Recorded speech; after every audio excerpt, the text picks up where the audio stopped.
تنخواہ آنے کے 7 دن بعد ہی پیسہ ختم کیوں ہو جاتا ہے؟ تو آج میں آپ کو سیلری مینیج کرنے کی کچھ ٹپس بتانے والی ہوں۔ زیادہ تر لوگ سمجھتے ہیں اگر تنخواہ زیادہ ہوتی تو مسئلہ حل ہو جاتا، لیکن حقیقت یہ ہے کہ بہت لوگ جن کی تنخواہ 1 لاکھ یا 2 لاکھ بھی ہے، وہ بھی مہینے کے آخر میں پریشان ہوتے ہیں، کیونکہ پیسہ ختم ہونے کی 3 چھپی ہوئی وجوہات ہوتی ہیں۔ سب سے پہلی وجہ مالی نظام کا نہ ہونا۔ اکثر لوگ تنخواہ آنے کے بعد پیسہ بے ترتیب خرچ کرتے ہیں، کوئی نظام نہیں ہوتا، جو چیز سامنے آ جائے پیسہ وہاں چلا جاتا ہے۔ مثال کے طور پر online shopping, food delivery, غیر منصوبہ بندی سے باہر جانا، چھوٹے روزمرہ کے اخراجات۔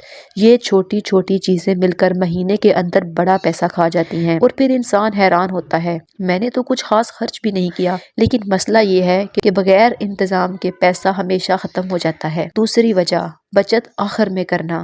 زیادہ تر لوگ یہ فارمولہ فالو کرتے ہیں، آمدنی اور اخراجات کے بعد جو بچتا ہے اس کو بچت کر لیں گے، یعنی سب سے پہلے خرچ اور جو بچ جائے وہ بچت۔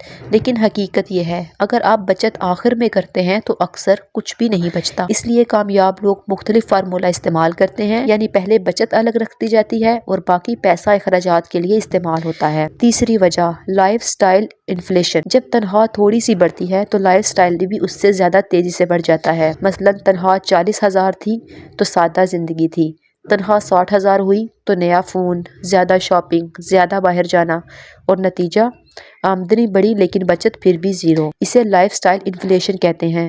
آسان حل یہ ہے تنخواہ کو صحیح طریقے سے تقسیم کیا جائے۔ ایک آسان اصول ہے جو دنیا بھر میں استعمال ہوتا ہے، وہ ہے 50-30-20 رول۔ اگر آپ کی تنخواہ 50,000 ہے تو اسے 3 حصوں میں تقسیم کریں۔ 50% ضروریات کے لیے رکھیں، یہ وہ اخراجات ہیں جو لازمی کرنے ہی کرنے ہیں، جیسے کہ کرایہ، یوٹیلیٹیز، گروسری، ٹرانسپورٹ۔ اگر تنخواہ 50,000 ہے تو تقریباً 25,000 ضروریات کے لیے، اور 30% طرز زندگی۔ یہ وہ چیزیں ہیں جو زندگی کا لطف لینے کے لیے ہیں، جیسے کہ کھانے پینے پر جانا، شاپنگ، تفریح۔ یہ تقریباً 15,000 ہو سکتا ہے۔ باقی 20% بچت، سب سے اہم حصہ۔ یہ پیسہ الگ رکھیں، ایمرجنسی فنڈ، سرمایہ کاری، مستقبل کے اہداف، یعنی کہ انویسٹنگ اور سیونگ۔ یہ 10,000 بنتا ہے۔ اگر آپ ہر مہینے یہ رقم بچاتے ہیں تو 1 سال میں آپ 1,20,000 بچا سکتے ہیں۔ چھوٹی عادت جو سب بدل دے، اور ایک طاقتور عادت ہے اخراجات کا ریکارڈ رکھنا۔ ہر دن کا خرچ لکھیں۔